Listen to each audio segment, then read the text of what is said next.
বাবা, ও বাবা, এই বর্ষায় কি আমরা ভোজের কোনো আয়োজন করব না? রতন কাকুরা নাকি ভোজের আয়োজন করেছে, আমারও তো ইচ্ছে করছে। না রে মা, হাতে একদম টাকা পয়সা নেই। তো রতন কাকুদের তো অনেক টাকা পয়সা। বাবা, আমার তো ইচ্ছে হয় ভোজ করার, তুমি যেভাবে হোক একটু ব্যবস্থা করো না। তুমি রতন কাকুর সাথে কথা বললেই হবে। তুই এভাবে তোর বাবাকে জ্বালাতন করিস না তো। তুই কি বুঝতে পারিস না যে হাতে একটা পয়সাও নেই? থাক গিন্নি, তুমি মেয়েটাকে বকাবকি করো না। ও তো বাচ্চা মানুষ, ও কি এসব বোঝে? তোমরা বাবা মেয়ে আমার কোনো কথাই যেহেতু শুনবে না, তাহলে তোমাদের যা ইচ্ছে তাই করো। দেখছো বাবা, মা একটু হলে আমার সাথে বকাবকি করে। আমি কি বেশি কিছু চেয়েছি বাবা? সামান্য একটু ভোজের আয়োজন করতেই তো চেয়েছি। থাক মা, তোর মায়ের কথায় কিছু মনে করিস না। আমি দেখছি কি করা যায়। কালকে গিয়ে রতনের সাথে কথা বলবো, দেখি রতন তাদের ভোজের সাথে আমাদেরকে নেয় কি না। ঠিক আছে বাবা, তুমি তাহলে কালকে রতন কাকুর সাথে কথা বলো। এবার আমরা জমিয়ে ভোজ করব। আচ্ছা সোনা মা আমার, তোর সাথে বাজারে দেখা হয়ে ভালোই হলো। আমি তো তোর কাছেই যেতে চেয়েছিলাম। কেন? আমার কাছে আবার কি কাজ? আমার কাছে যেতে চেয়েছিলে কেন? শুনলাম তোরা নাকি ভোজের আয়োজন করেছিস। হ্যাঁ করেছি, তা জেনে তোমার কি? মেয়েটা খুব বায়না ধরেছে ভোজ করবার। আমাদের অবস্থা তো তুই ভালো করে জানিস। আমাদের কি মানে তোদের সাথে ভোজে নিবি? আল্লাদে বাঁচি না, এসেছে আমাদের সাথে ভোজ করতে, ছোট লোক কোথাকার। তুই এভাবে কথা বলছিস কেন রতন? তা এভাবে বলবো না তো কিভাবে বলবো কথা? তোমাকে কি বাবু সোনা বলে কথা বলতে হবে নাকি আমাকে? হ্যাঁ, নাকি কাঁধে তুলে নাচবো, ছোট লোক কোথাকার? আমি তো তোকে খারাপ কিছু বলিনি। বাচ্চা মেয়েটা বারবার আবদার করছিল, তাই তোকে বলতে বাধ্য হলাম। তোমার বাধ্যবাধকতা তোমাদের কাছেই রাখো। হ্যাঁ, আমি তোমাদের মতো গরিব ছোট লোক ফকিরদের আমার সাথে কোনো ভোজে নিতে পারবো না। তোমাদের সাথে আমার যায়। হ্যাঁ, এভাবে বলিসনি ভাই, একটু দয়া কর। না হলে যে বাচ্চা মেয়েটার আবদার পূরণ করতে পারবো না। একটু বোঝবার চেষ্টা কর ভাই। তোমার এসব ফালতু কথা বোঝবার আমার সময় নেই। তুই যত খুশি কথা বল, যেভাবে ইচ্ছে আমাকে অপমান কর, আমার কোনো সমস্যা নেই। তাও দয়া করে আমাকে ফিরিয়ে দিস না। আজব তো, তোমাকে এত করে বলছি যে পারবো না, তাও দেখি তুমি পিছু ছাড়ছো না।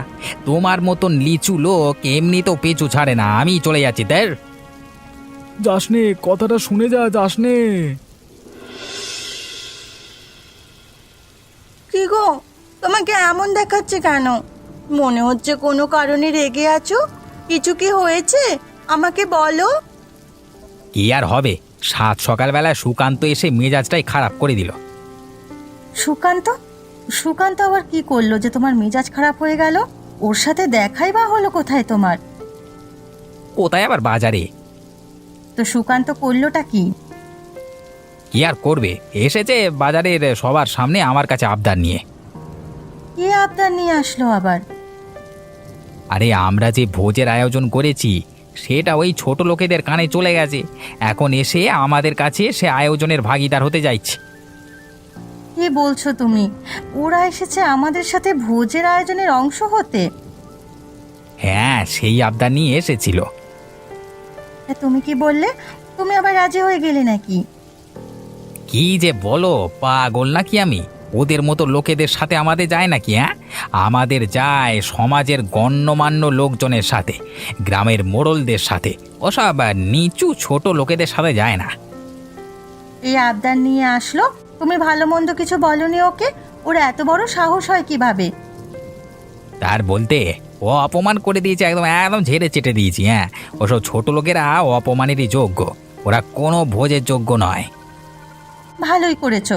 তবে এখন যাও, হরিপ্রসাদ বাবুকে নেমন্তন্ন করে এসো। হ্যাঁ, তা তো করতেই হবে, আমাদের সাথে ওসব লোকজনদের সাথে যায় না। হ্যাঁ, এখন এত কথা না বাড়িয়ে তুমি তাড়াতাড়ি হরিপ্রসাদ বাবুর কাছে যাও।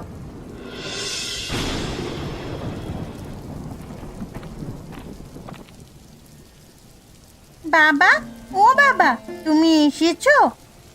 কি গো, তোমাকে এমন দেখাচ্ছে কেন? মন খারাপ কেন? কি হয়েছে? কি আর হবে গিন্নি, ওরা কপাল কপাল হয়েছে আমার। ভগবান যে কেন গরিব করে বানালো। কি হয়েছে সেটা তো বলবে। বাজারে রতনের সাথে দেখা হয়েছিল, ভোজের আয়োজনের ব্যাপারে কথা বলেছিলাম। গরিব বলে যা খুশি তাই অপমান করলো জানো। আমি বলেছিলাম না কোনো ভোজের আয়োজন করতে হবে না? মেয়ের কথা শুনে তো গেলে। আমি তো আগেই জানতাম ওই রতন ভালো মানুষ নয়, ওর মধ্যে কোনো মনুষ্যত্ব নেই, ও কখনোই আমাদেরকে নেবে না। কি করব বলো, মেয়েটার মুখের দিকে তাকিয়ে সব কিছুই আমাকে করতে হয়। এটুকু বাচ্চা মেয়ে আমার, কোনো বড় আবদার তো করে না। এটুকুই যদি পূরণ করতে না পারি তাহলে কিসের বাবা আমি? হ্যাঁ, এই জন্যই তো মানুষের অপমান সহ্য করতে হচ্ছে এখন। বাবা, তুমি কি বলছো? তাহলে কি এবার আমাদের ভোজ হবে না? না রে মা, আমি যে কোনো ব্যবস্থাই করতে পারলাম না। এখন আমি কি করব বল মা? আমি কিচ্ছু জানি না বাবা, তুমি যে করেই হোক ভোজের ব্যবস্থা করো। একটু বোঝার চেষ্টা কর মা, আমার হাতে যে কোনো উপায় নেই। আমি কিচ্ছু বুঝতে চাই না, আমার ভোজ চাই, আমার ভোজ চাই। আচ্ছা ঠিক আছে মা, কাঁদিস নে। আমি যাই, গিয়ে হরিপ্রসাদ বাবুর সাথে একটু কথা বলি, দেখি তিনি কোনো সাহায্য করতে পারেন কিনা।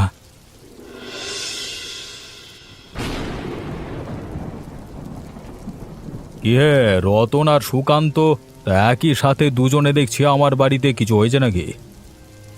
আমি এসেছি বাবু আমার কাজে, কিন্তু এরও ছোট লোকেরা কিসের জন্য এসেছে তা আমি জানি না। দেখ রতন, আমি কিন্তু তোর কাছে আসিনি, আমি এসেছি হরিপ্রসাদ বাবুর কাছে। তাই দয়া করে এখানে তুই আমাকে অপমান করিস না। কি হচ্ছে কি হচ্ছে, থামো তোমরা দুজনে। হ্যাঁ বলো সুকান্ত, কিসের জন্য এসেছো তুমি? তোমারটা আগে বলো, তারপর না হয় রতনেরটা শুনবো। কিসের জন্য এসেছে বুঝতে পারছেন না বাবু? নিশ্চয়ই সাহায্যের জন্য এসেছে। হ্যাঁ বাবু, বড় বিপদে পড়ে এসেছি। মেয়েটা বায়না ধরেছে ভোজ করবে, কোথাও কোনো সাহায্য পাইনি, তাই আপনার কাছে এসেছি। তা আমি তোকে কি সাহায্য করতে পারি এখন? বাবু, আমার কিছু টাকার খুব দরকার। আপনি যদি কিছু টাকা আমাকে ধার দেন তাহলে মেয়েটার আবদার পূরণ করতে পারি। না না, আমার কাছে কোনো টাকা নেই, আমি তোমাকে কোনো টাকা দিতে পারবো না। দয়া করুন বাবু, কিছু টাকা ধার দিন বাবু। পারবো না বললাম তো, এখান থেকে যাও। রতন, তুমি কেন এসেছো সেটা বলো। বাবু, এই বর্ষায় একটা ভোজের আয়োজন করেছি, আপনাকে সেখানে থেকে নিমন্ত্রণ করতে এসেছি আর কি। ও আচ্ছা আচ্ছা, তাই নাকি? তাহলে তো ভালোই। হ্যাঁ হ্যাঁ, আমি আসবো আসবো। ঠিক আছে বাবু, সময় মতো চলে আসবেন। এবার বর্ষায় নৌকায় ভোজ করব আমরা। কি হলো সুকান্ত, তুমি এখনো দাঁড়িয়ে আছো কেন? আরে বললাম তো কোনো সাহায্য করতে পারবো না, যাও এখান থেকে, চলে যাও, দূর হও। রে, বাড়িতে কেউ নেই নাকি? আজ সন্ধেবেলা সবাই ঘুমিয়ে গেলি নাকি রে? ও বুড়িমা, তুমি? না গো বুড়িমা, ঘুমাইনি। এসো এসো, ভেতরে এসো। কি রে, কি হয়েছে? মেয়েটা এভাবে কাঁদছে কেন? কি আর হবে বুড়িমা, মেয়েটা একটা আবদার করেছিল। এই বর্ষাকালে সবাই তো ভোজ করছে, পাশের বাড়ির রতন কাকা করছে, হরিপ্রসাদ বাবু করছে, বাচ্চা মানুষ তা দেখে ভোজ করতে চেয়েছিল। ও আচ্ছা, তাই নাকি? তা ভোজ করাবি, এতে কান্না করার কি আছে? আমার হয়েছে জ্বালা, কিভাবে করাবো বুড়িমা? এমনিতেই বর্ষাকাল, সুকান্তর কোনো কাজ নেই, হাতে একটা পয়সাও নেই। হরিপ্রসাদ বাবুর থেকে টাকা আনতে বলতি, না হলে রতনের সাথে করতি। তুমি যে কি বলো না বুড়িমা, সে চেষ্টা কি আর বাদ আছে নাকি? সবার কাছেই সাহায্য চেয়েছিলাম, সাহায্য তো দূরের কথা, গরিব বলে সবাই অপমান করে তাড়িয়ে দিয়েছে। কি বলছিস কি তুই এসব? হ্যাঁ গো বুড়িমা, এসবই সত্যি, সত্যি বলছি আমি। তাহলে এক কাজ কর, আমি তো একা মানুষ, দেখার কেউ নেই, তাই জন্য নিজের কিছু টাকা জমিয়ে রেখেছিলাম, সেখান থেকে না হয় কিছু টাকা তোদের দিয়ে দেব। না না বুড়িমা, তা হয় না, তুমি এমনিতেই অসহায় মানুষ। তা হয় না কেন? দরকার হলে ধার হিসেবে নে, পরে না হয় পরিশোধ করে দিবি। ধন্যবাদ বুড়িমা, তুমি বড় উপকার করলে। আর ধন্যবাদ দিতে হবে না, আমাকে নিমন্ত্রণ দিস। আচ্ছা বুড়িমা।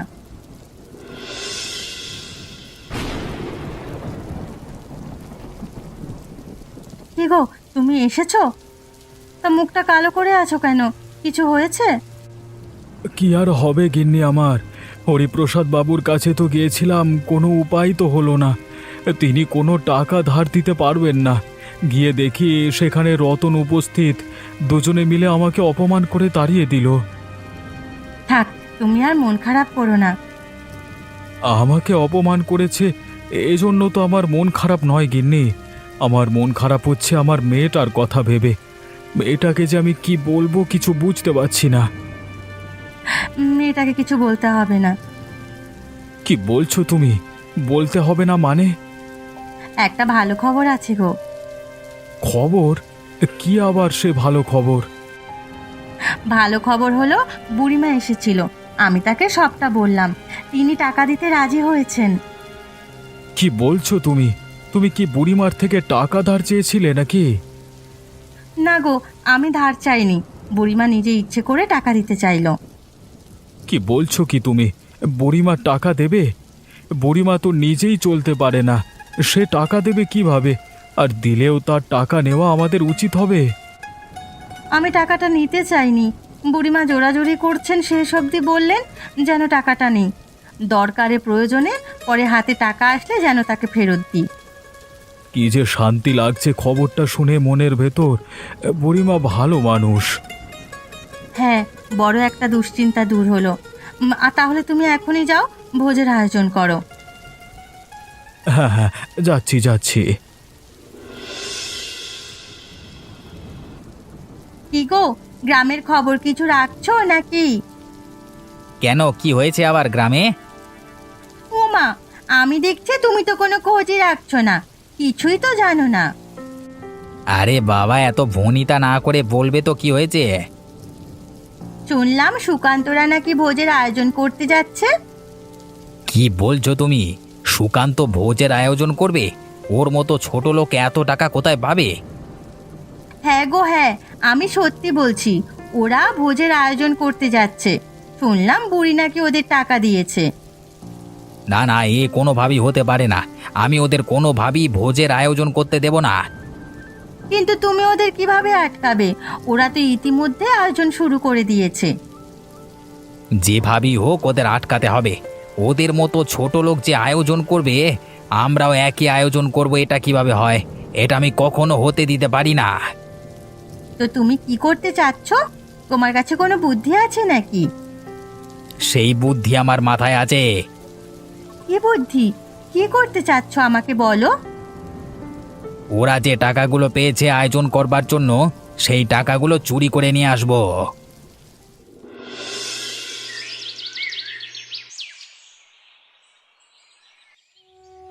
এ আমার কি হলো গো? আমার সর্বনাশ হয়ে গেল, এখন আমি কি করব? কি হলো? তুমি এমন আহাজারি করছো কেন? কি হয়েছে? আমাদের সর্বনাশ হয়ে গেছে গিন্নি, সব আশা ভরসা শেষ হয়ে গেল যে। কি হলো সেটা তো বলবে। বুড়িমা আমাদের যে টাকাটা দিয়েছিল ভোজের আয়োজনের জন্য, সেই টাকাটা চুরি হয়ে গেছে। কি বলছো কি তুমি? হ্যাঁ গো হ্যাঁ, সেই টাকাটা কোথাও খুঁজে পাচ্ছি না। ভালো করে খুঁজেছো তো? হ্যাঁ গো হ্যাঁ, প্রত্যেকটি জায়গা আমি খুবই ভালো করে খুঁজেছি, কিন্তু কোথাও খুঁজে পাইনি। হায় ভগবান, এ কি সর্বনাশ করলে তুমি? এখন আমাদের কি হবে গিন্নি? মেয়েটাকে এখন আমি কি জবাব দেব? শেষ অবধি বুঝি আমাদের কপালে এটাই ছিল। সবই আমাদের পোড়া কপাল। গিন্নি শোনো, টাকাটা কিন্তু হারানোর কথা নয়। ঘর থেকে কোথায় যাবে বলো তো? এমনি এমনি তো হারিয়ে যায়নি ঘর থেকে, নিশ্চয়ই কেউ চুরি করে নিয়ে গেছে। আমরা গরিব মানুষ, কখনো কারোর ক্ষতি করিনি, আমাদের সাথে এমনটা কে করতে পারলো? আমিও তো কিছুই বুঝতে পারছি না, কে করলো আমাদের সাথে এমনটা। কি যে করব কিছুই তো বুঝতে পারছি না। যা সর্বনাশ হওয়ার তা তো হয়েই গেছে, এখন আর আক্ষেপ করে কি হবে? ভগবান আমাদের ভাগ্যে যা লিখে রেখেছে তাই হবে। আমারই দোষ, টাকাটা আমার আরো সাবধানে রাখা উচিত ছিল। নিজেকে দোষারোপ করে লাভ নেই। ঘর থেকে টাকা চুরি হবে সেটা তো আর আমরা জানতাম না, ভাবতেও পারিনি এমনটা। এ কি, এখানে বসে এমন কাঁদছিস কেন তোরা? সকাল সকাল তোদের আবার কি হলো? তোদের আহাজারি শুনেই আমি বাড়ি থেকে ছুটে আসলাম। বুড়িমা, কপালের লিখন না যায় খণ্ডানো। আমাদের ভাগ্যটাই মনে হয় খারাপ। এই ভাগ্যে মনে হয় এই বর্ষায় ভগবান ভোজ লিখে রাখিনি গো। হ্যাঁ, যখন সব কিছু গুছিয়ে নিয়ে এসেছি, একটি না একটি ঝামেলা এসে হাজির হয়। হয়তো ভগবান চানই না আমাদের ভালো। আরে কি হয়েছে সেটা তো তোরা আগে বলবি। বুড়িমা, তুমি যে আমাদের টাকাটা দিয়েছিলে ভোজের আয়োজন করার জন্য। হ্যাঁ দিয়েছিলাম, সেজন্যই তো জিজ্ঞেস করছি সব কিছু ঠিকঠাক আছে।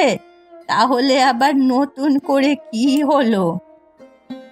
বুড়িমা, কি করে যে তোমাকে বলি। আরে বল। বুড়িমা, টাকাটা ঘর থেকে চুরি গেছে।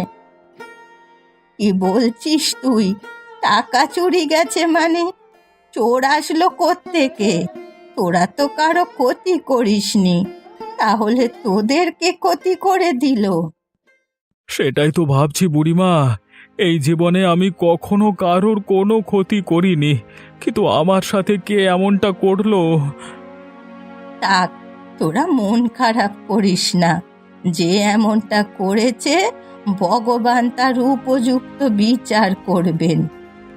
তা ঠিক আছে, কিন্তু বুড়িমা, মেয়েটার কথা ভেবেই তো মনটা খারাপ হয়ে যাচ্ছে। আর মন খারাপ করতে হবে না, আমার থেকে অবশিষ্ট আরো কিছু টাকা আছে, এগুলো তোরা নিয়ে যা। না না বুড়িমা, এ হয় না।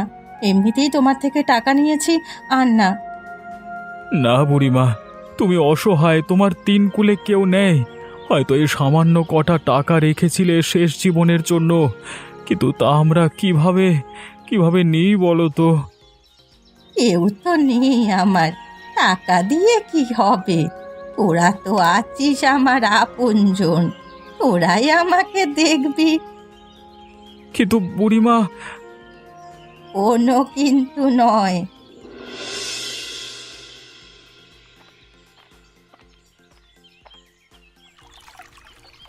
কিরে শ্যামা, তোদের ভোজের কি হলো? আর কি হবে? ভোজ করা হবে। কি দিয়ে ভোজ করবি শুনি?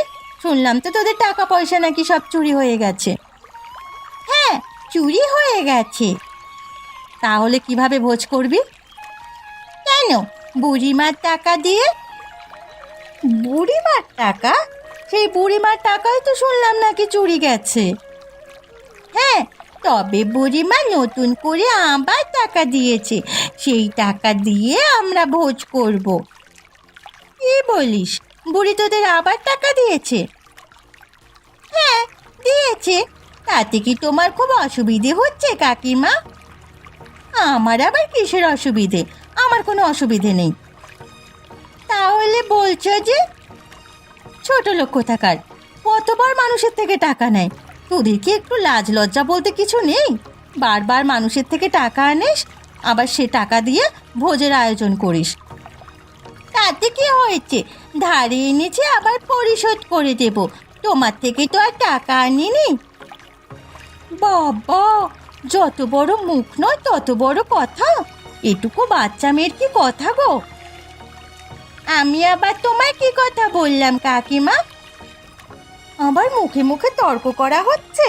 তা তো করবি, যেমন বাবা মা তেমন তাদের মেয়ে। এসব বলছো কি তুমি কাকিমা? না বাবা, আমি কিছুই করিনি।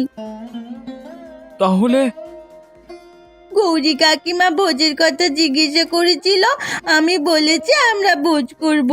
এই কথা শুনে তিনি চটে গেছেন। ছুটে গেছে কেন? কি বলেছে তোকে? আমাদের নাকি সব টাকা চুরি হয়ে গেছে, তাহলে ভোজ করব কিভাবে?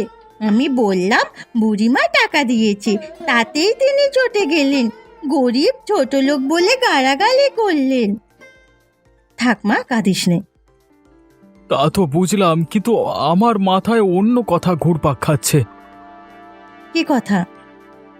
আমাদের টাকা চুরি হয়েছে সেই কথা তো আমরা কাউকে বলিনি, তাহলে গৌরী জানতে পারলো কিভাবে? ঠিকই তো, তুমি তো ঠিক কথাই বলেছ। তাহলে আমি যেটা ভাবছি, তুমিও কি সেটাই ভাবছো? হ্যাঁ গিন্নি, আমিও তো সেই কথাই ভাবছি। তার মানে কি? হ্যাঁ গো হ্যাঁ, তার মানে সেটাই হয়েছে, ওরাই চুরি করেছে। তাহলে আমি যাই, গিয়ে দেখি ওদের একটা ব্যবস্থা করতে পারি কিনা। না না, ওরা বড়লোক, ওদের কাছে গেলে উল্টো অপমানিত হব। যাওয়ার দরকার নেই, ভগবান ওদের বিচার করবে। কিন্তু গিন্নি, কোনো কিন্তু নয়, যা হওয়ার তা হয়েছে। এখন আমাদের হাতে টাকাও আছে, ভোজের আয়োজন করো তুমি। আচ্ছা ঠিক আছে গিন্নি। দেখেছো দেখেছো ওদের নৌকাটা কত ছোট। এর চেয়ে বড়টার কিভাবে জোগাড় করবে? ভোজের আয়োজন তাই ধার করেছে। চলুন বাবু, নৌকাটা একটু মাঝ নদীতে নিয়ে যাই, ওখানেই ভোজের আমেজটা ভালো জমবে। হ্যাঁ ঠিকই বলেছ তুমি, চলো। একি একি হচ্ছে, এই নৌকার তলা ফেটে গেল যে, এখন আমাদের কি হবে? আমি তো সাঁতারও জানি না। হায় ভগবান, এখন আমাদের কি হবে? নৌকা যে পানির তলায় ডুবে যাচ্ছে। কে কোথায় আছো, আমাদেরকে বাঁচাও! আরে আরে আরে, পড়লে কিভাবে? আরে ওঠো ওঠো, নৌকায় উঠে এসো। তোমাদের কি বলেছে ধন্যবাদ দেব? তোমরা আমাদের প্রাণ বাঁচালে। আমাদের ক্ষমা করে দাও, আমরা তোমাদের সাথে অনেক অন্যায় করেছি, অথচ তোমরা আমাদের সাহায্য করলে। আরে কি বলছো তোমরা? তোমরা তো আমাদের প্রতিবেশী, বিপদে আপদে আমরাই তো তোমাদের পাশে থাকবো। আমরা তোমাদের সাথে অনেক অন্যায় করেছি, আমাদের ক্ষমা করে দাও। আমরাই তোমাদের টাকা চুরি করেছি। তা তো আমরা জানতাম, তাও কিছু বলিনি। থাক, ওরা ওদের ভুল বুঝতে পেরেছে, ওদের সবাই ক্ষমা করে দাও। চলো, সবাই মিলে জমিয়ে যেটা রান্না করেছি সবাই মিলে ভোজ করি।